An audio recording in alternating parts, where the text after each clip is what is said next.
Hello everyone, আসসালামু আলাইকুম। এই যে দেখেন আমি কয়েল দিয়ে কি সুন্দর করে মম করে নিচ্ছি, দেখছেন? আপনারাও কিন্তু এরকম করে খুব সুন্দর করে তৈরি করতে পারবেন এবং এগুলো আলগা ফুল হিসেবে জামার মধ্যে আঠা গাম বা সেলাই করেও নিতে পারবেন, অনেক সুন্দর লাগবে। আমি কিন্তু ভিডিও পুরাটাই আপনাদের মাঝে শেয়ার করব। এই যে দেখেন চমৎকার একটা ফুল হয়ে গেছে, এটা বুঝতেই পারবে না যে আমি নেট থেকে অথবা আলাদা কোনো কাপড় থেকে এটা আমি কেটে ফেলছি। দেখছেন চমৎকারভাবে হয়ে গেছে। এবার আমি একটা পাতা করে আপনাদের দেখে, এই যে দেখেন আমি যখন এটা জামার মধ্যে দিব তখন কিন্তু এই যে এই জিনিসগুলো দেখতে ভালো লাগবে না, খারাপ লাগবে। তো এটাকে আমি এই যে কয়েল দিয়ে সুন্দরভাবে করে নিব। এই যে দেখেন, আর একটু উপরে উঠাও মোবাইলটা হালকা। এই যে দেখেন আমি কিন্তু খুবই সুন্দর করে এবং খুব সাবধানতার সাথে কাজটা করতেছি, আপনারা খেয়াল করলে বুঝতে পারবেন। আবার বেশিক্ষণ ধরে রাখবেন না। এবার আমি এই পাতাটা করে নিব।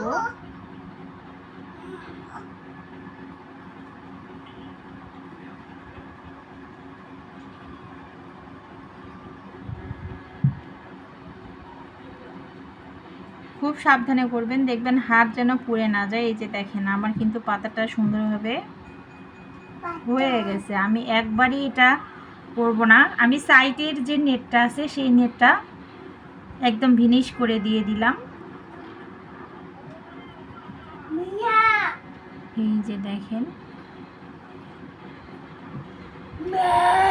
আব্বু আব্বু একটু সরো তো, সরো আয়ান, একটু সরো তো।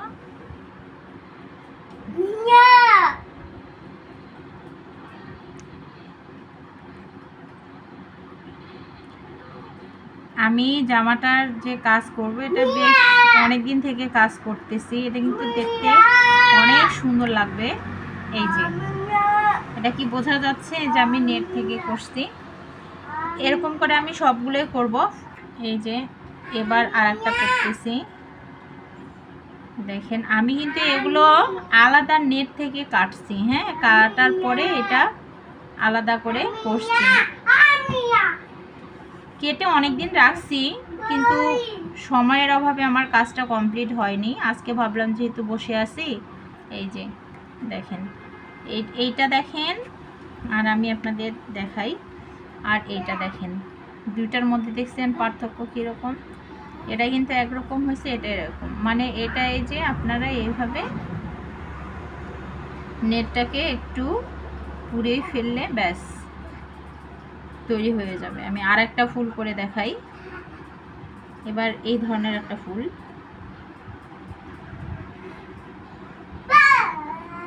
এই তো এই ওকে। আমি এরকম করে এক এক করে কিন্তু সবগুলো ফুল দিয়ে এভাবে মাঝে মাঝে এটা দিব, ডালপালা এভাবে দিব।